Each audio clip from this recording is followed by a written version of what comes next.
Снежната кралица. Кај и Герда беа најверни другари. Тие живеа толку близко еден до друг, што ако ги подадеа рацете од прозорите на нивните соби, можеа да се допрат. Тие си имаа свој посебен свет во кој со часови си играа. Висечката градина која лете беше исполнета со миризливи рози. Зиме, двете деца обожаваа да се склопчат до печката и да слушаат приказни за лошата снежна кралица, која им ги раскажуваше кајовата баба. Една вечер, силен налет на ветер и замрзна дожд го отвори прозорецот. И вител од малечки замрзнати капки ја исполнија собата. Еден од нив му влезе на кај во окото, откаде што стигна до неговото срце и го замрзна.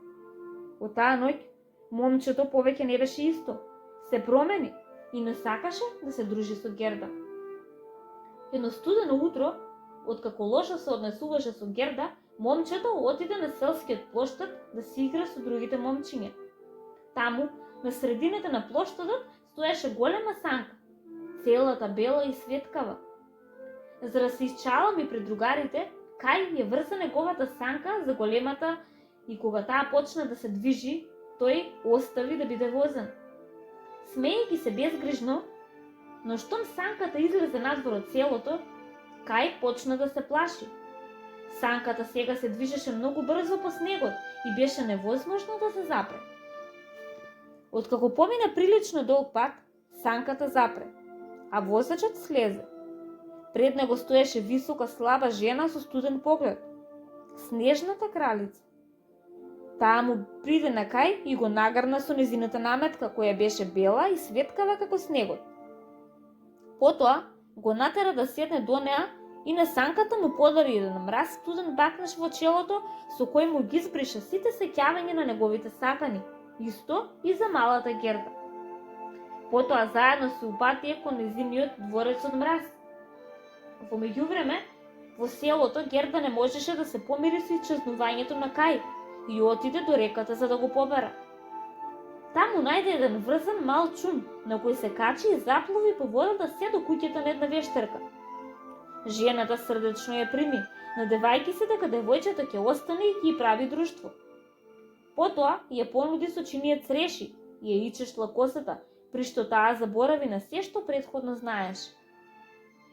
Поминаа неколку дена, кога едно утро Герда виде грмушка со рози и присетувајќи се на висечката градина извика: "Морам да одам и да го побарам другар ми." Еден гавран ги слушна и заграка: "Видов едно момче помина одовде со принцеза. Тој сега стана принц и живее со неа во дворец. Те молам, одведи ме таму," го молеше Герда.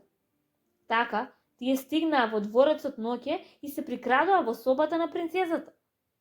Кога Герда го виде ликот на принцот кој спиеше до неговата сопруга и свати дека тоа не е нејзиниот драг другар, силно заплака.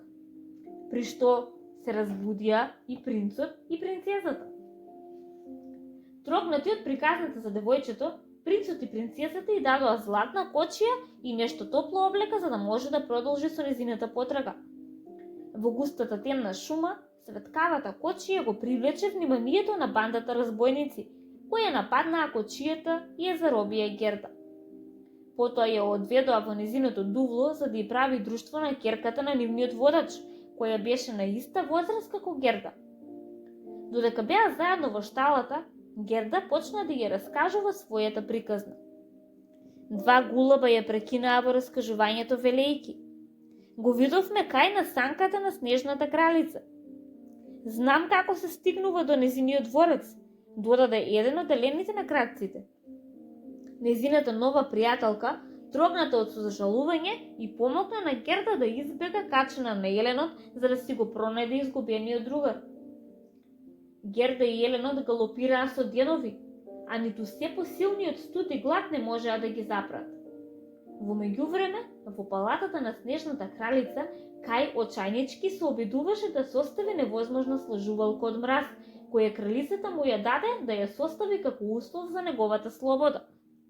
Веднаш штом стигнаа во дворецот, Герда се стрча кон него и го прегрна со солзи во очите. Но тој не ја препозна. Меѓутоа солзите на девојчето капнаа на неговите гради, откаде што стигнаа до неговото срце и го одмрзнаа. Потоа, кај ја прегрна Герда и служувалката се состави самата од себе. Пресрехни го јавнаа Еленот и избегаа дома, каде што розите од нивната градина висечка почнуваа се уште да цветаат.